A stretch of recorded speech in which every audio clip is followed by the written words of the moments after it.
Finding Yourself in Transition.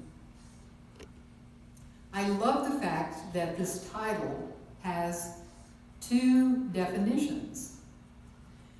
One is transition. We might find ourselves in a place of transition in life, a place of change. That's where we find ourselves. And we also have an opportunity to find ourselves in transition. Transition is an open opportunity for us to, as Dot said, shake up the things in our lives, to re-look at some things that maybe we've taken for granted. This book, this talk is based on this book, Finding Yourself in Transition by Robert Brummett. And just a bit of background about Robert Brummett is, he's actually Reverend Dr. Robert Brummett. He was one of my professors in seminary. I knew him long before seminary because of classes that I took from him and ways that I was in the same places that he was. But it was such a treat to know that he was going to be my professor. He was a professor of prayer and meditation, of counseling, and that genre. Often I've said of Robert Brummett is he really is the most Buddha-like person that I've ever met. Of course, I've never met the Buddha. But what I read about the energy of the Buddha and the peacefulness and the calm, to me, this epitomizes Robert Brummett. And I had an opportunity the years in seminary to see him in various situations, some of which were not, we would probably call them, in Unity we like to call them challenges. It sounds so much better than problems. So I had an opportunity in seminary to be able to interact with him and know him on a deeper level. And he still is the most Buddha-like person that I know. When he was in, I'm not remembering exactly, but 30s or 40s, when he was in his 30s or 40s, his entire life fell apart completely. He basically lost everything that he knew. He lost his job. He got a divorce. He found himself at one point almost totally broke, lost his home, lost his car, loss after loss after loss. And in this loss, he realized, and I've heard him tell this story several times, in this loss was the time in his life that he had the very most clarity. Once the changes had all come about and he had time to be with the changes, he began to have amazing clarity. In Ecclesiastes 13, it says, "For everything there is a season. For everything under the sun there is a season. A time to rise up and a time to tear down, a time to be born and a time to die," and various other things. It's a rather long one. But you get the gist of what it's saying, that there's a time to start something and there's a time to end something. In my book, there's a portion of my book that I talk about, I quote this poem, part of a poem, that just, the line says that people, and we can say people and situations, come into our lives for a reason, a season, or a lifetime. Not everybody in our life will be here with us forever. Excuse me. I remember the first time I heard somebody say this, and it never really had occurred to me, but it was one of those, light bulb over your head if you're a cartoon. You are the only person that's going to be with you for the rest of your life, for all of your life. Everybody else in your life will come and go. You are the only person that will always be there with you forever, from birth to death. Well, that was kind of what? I never thought about that. And then when I really got into looking at transitional periods and that type of thing, it helped me to realize that life is simply a series of changes. That's one of the lines that I wrote in my book. Life is a series of changes.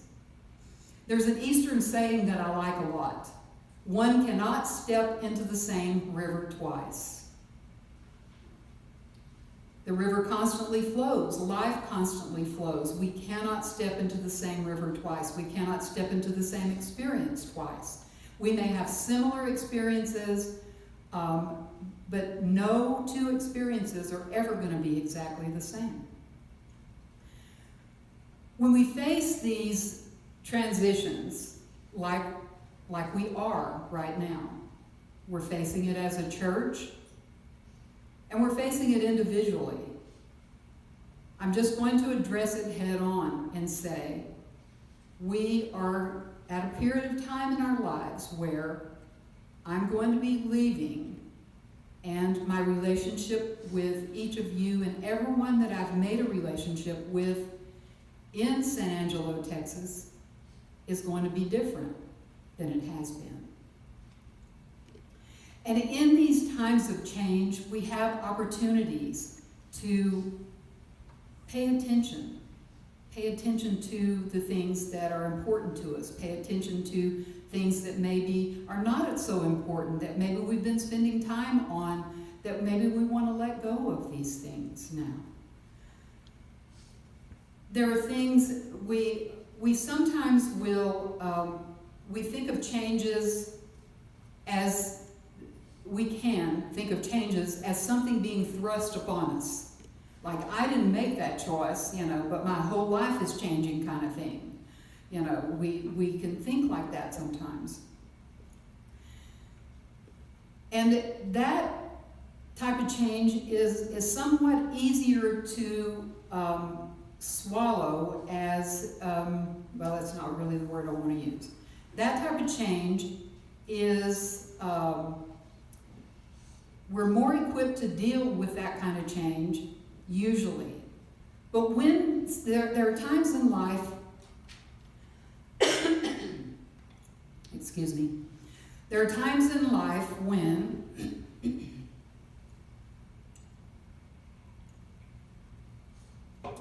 we've made the decision our own self.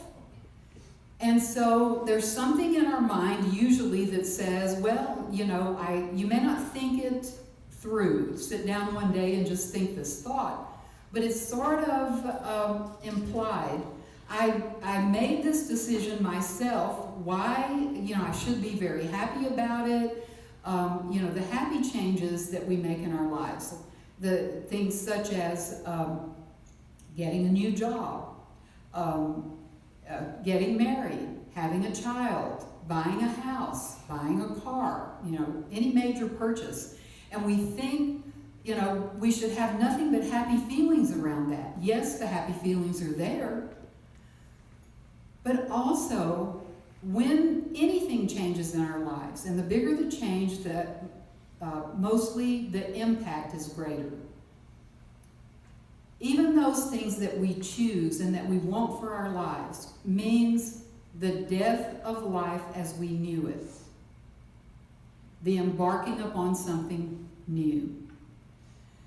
And so sometimes we don't think of those things. When we talk about the grief process, many times we think of the death of a loved one or loss of something really significant in our life, like a job that we've had for 20 years or something like that. But anytime things change in our lives, things change every day, but I'm talking about the major changes. we go through the grief process. Now, you can either, we have a choice about it. When we know what the grief process is, then it's easier to walk through the steps. If we don't know what it is, then we stumble around and we don't know where we are some of the time, and especially if the change is something that we classify as good, then we don't know why we woke up depressed one morning. So briefly, I'm just going to talk about the stages of grief. And you can go through these stages, back and forth in any kind of order. You don't like step 1, step 2, step 3, step 4, step 5. Usually the first thing that happens, especially if it's something that feels like it's been thrust upon you and that you didn't make that choice, it's shock and denial. It's like you can't really take it in. That's really our psyche taking care of ourselves. When something is really too big for us to process in a moment's time, then our psyche will take care of us by putting us into a shock state where we're just in shock. What I have here is number 2, but not necessarily the second step. It is one of the steps is anger. Especially if that change seems thrust upon you and you didn't have any say-so about it, then one can feel angry. And even if you chose the thing yourself, maybe the thing in your life is a brand new car. You've wanted this car, it's a shiny red convertible. That was my first car. And maybe you really wanted it. And you just thought about it, and you made all the plans and all of this sort of thing, and you get it, and after the first 3 or 4 payments, and you start to think to yourself, oh my gosh, I can't believe you did that, I see you kind of snickering and nodding because you know what I'm talking about. We've all had those things come into our lives. We make a decision, and then we think, why did I do that? And then the bargaining, I don't want it to be this way, and so if I do this, this, and this, maybe I can make some changes, and maybe it won't be what I think, what I know for sure that it really is. Another one is depression. And depression comes on generally when it can come on anger turned inward. It's really good when you're feeling like you're going through a grief process to process it with someone. A trusted friend, a minister, a counselor. I will tell you this, that we have grief counselors at our hospice organizations that are very, very good. And then the last thing generally is acceptance. But we can go through that acceptance period and then jump back into anger, or acceptance and depression. It can hop back and forth. So when we know these things, it's easier to move through something than just beating yourself, beating your way through the jungle or the wilderness and not really knowing what the steps are. Here's a statistic that is very telling, that in the 21st century, we experience more change in one decade than the prior generation did in their entire lifetime. So this tells you what we're going through. Technology alone. I was talking to someone about a computer that I have, a laptop. That laptop is like 8 years old. That's like antique for a laptop. If I kept up with, well, I've actually got 3 laptops now, but I'm holding on to that old one. It's familiar. And that's one of the things that keeps us maybe stuck, is that we want to hold on to what is familiar rather than allow the change to happen and the change to move through our lives. Robert wrote in his book, he said that there are 3 stages of a transition.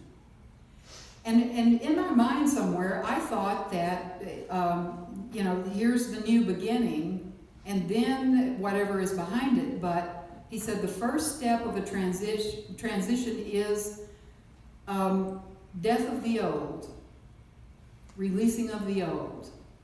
It creates then a vacuum, a void. And that's the second one is the void. And the third one is the new beginning.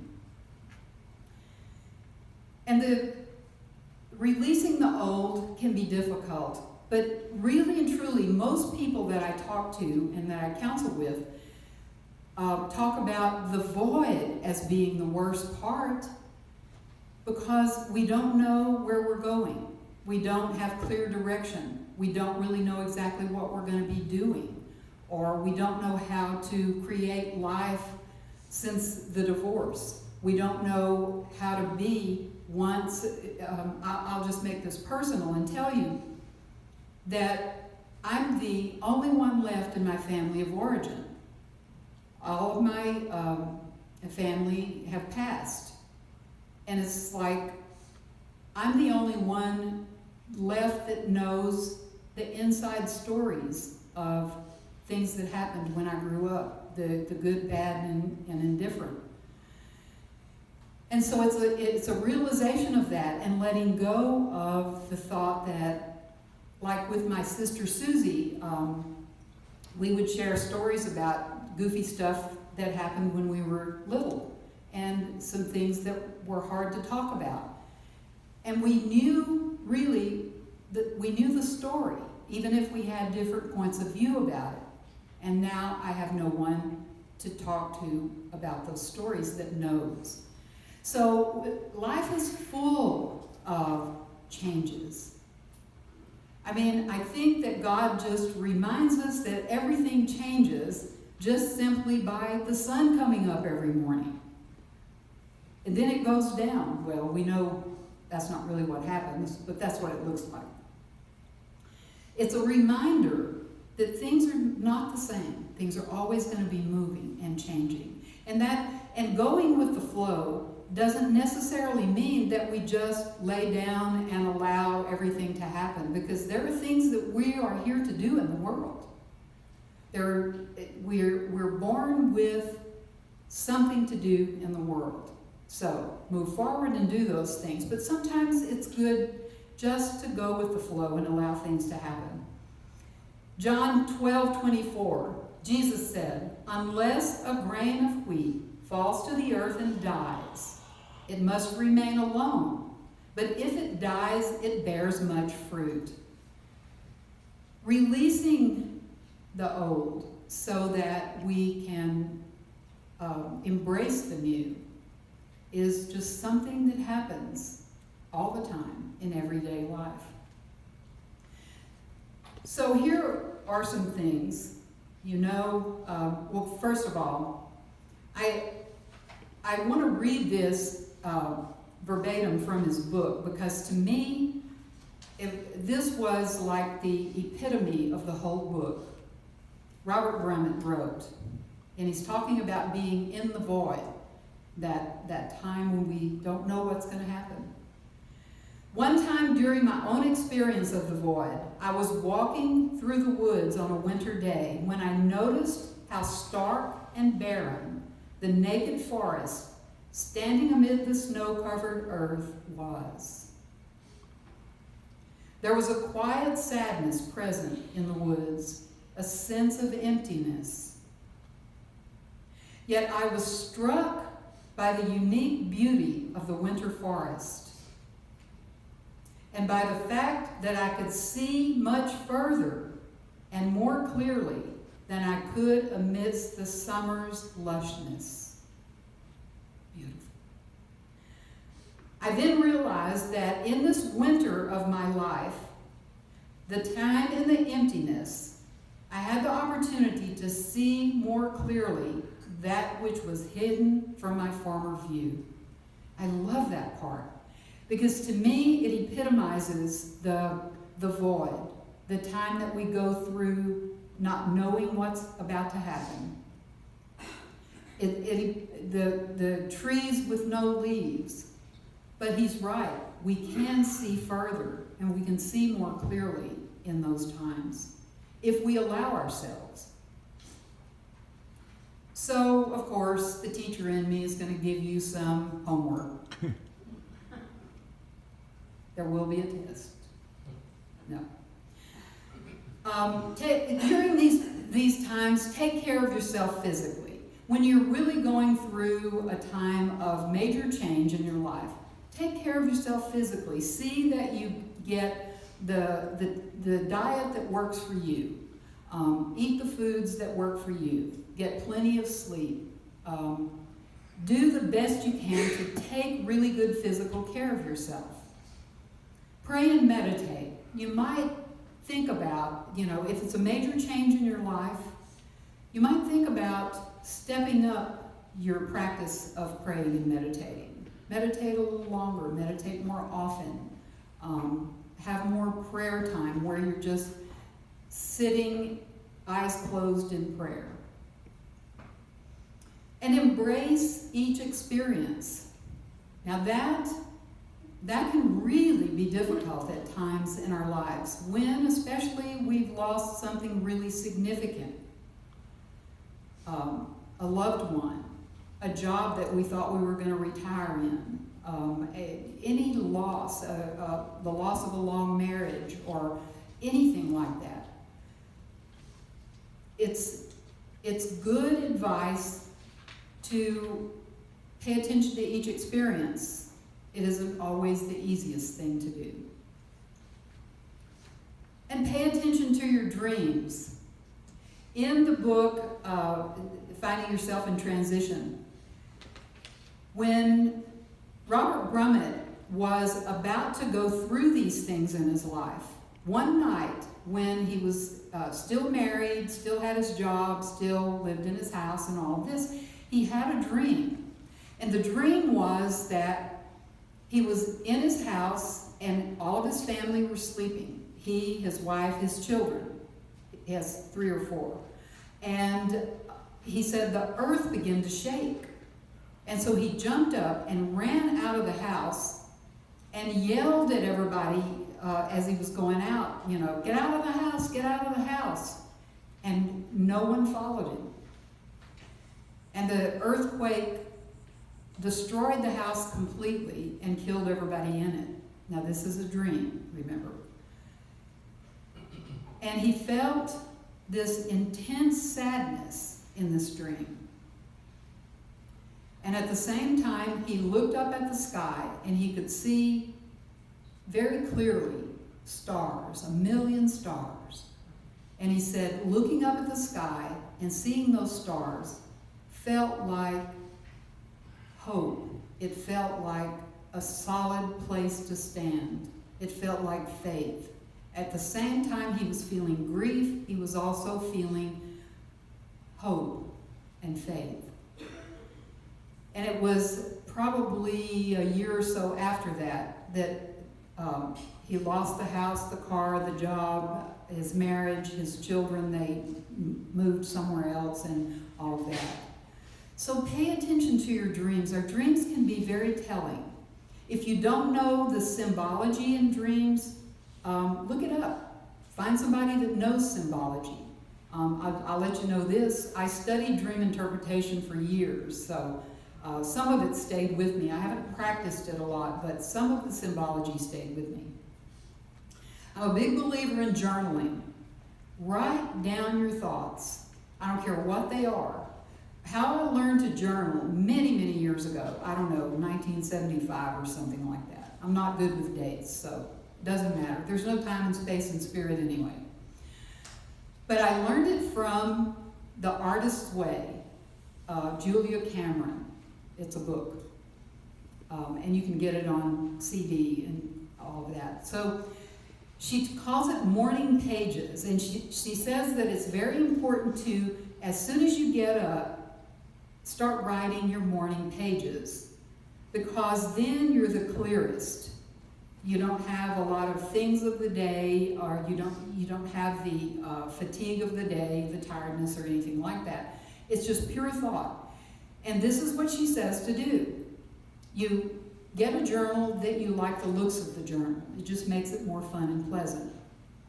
And just as an aside, those of you who don't know, I'm such a believer in journaling. Inside my office door, I have a basket full of journals, and they're there for you to come in and pick out whatever you want. So just know, that's always open to you. I see Dot smiling because she's been doing that for years, and it really, it excites me in a way when people pick a journal out of the basket. So she says, this is what you do. You put the pen to paper and you do not stop writing. You write stream of thought, whatever comes into your mind. And the first few times I did this, and she says you must write at least 3 pages. The first few times I did it, it was like I was writing things like, well, I'd write a little bit of what was going on, but then I would write things like, I don't understand why I'm doing this. This seems silly. It seems like a big waste of time. I don't that type of thing. She says, it doesn't matter. You write it down. Eventually, I got past all of that, and I would write things, and I would think, where did that come from? I've never even thought a thought like that.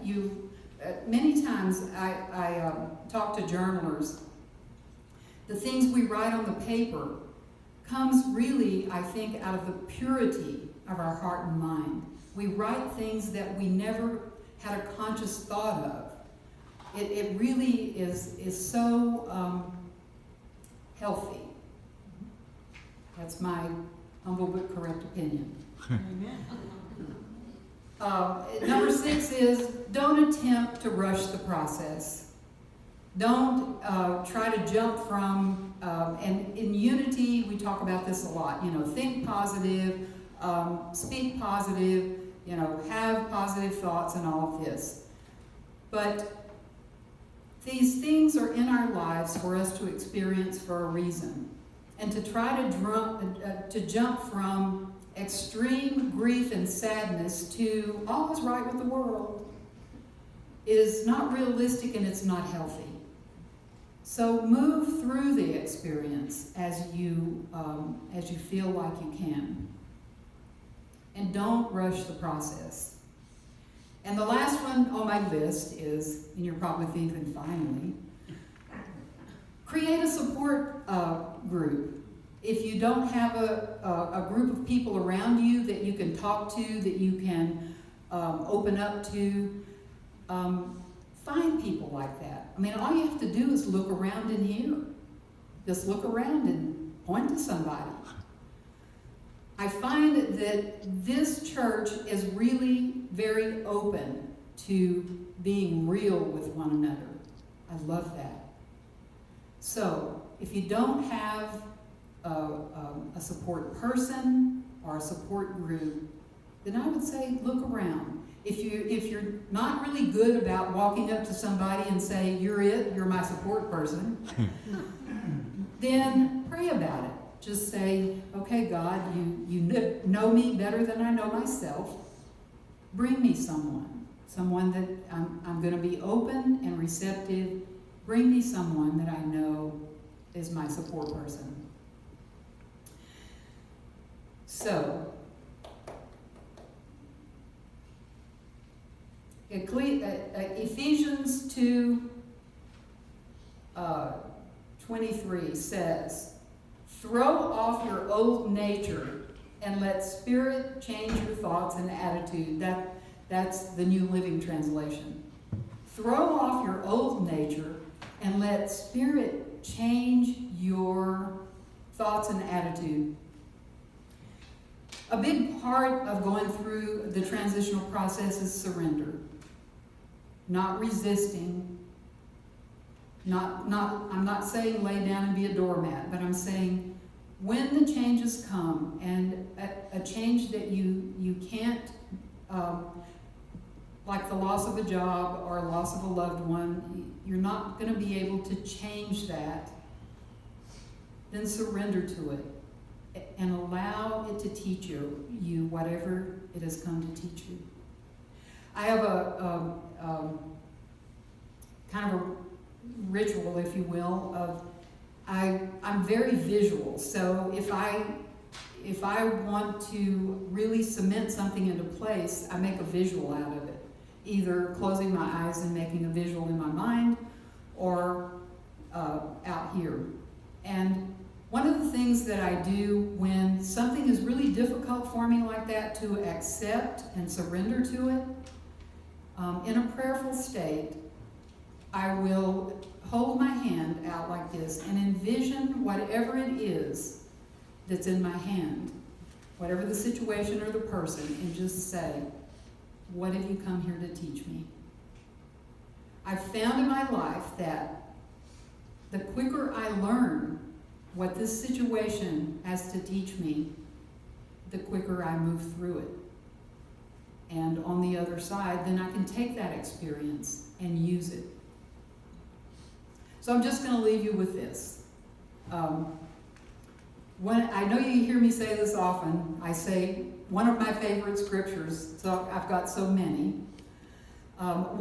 Here's an aside, that my growing up years was in a denomination that we had to memorize as children. We had to memorize scripture.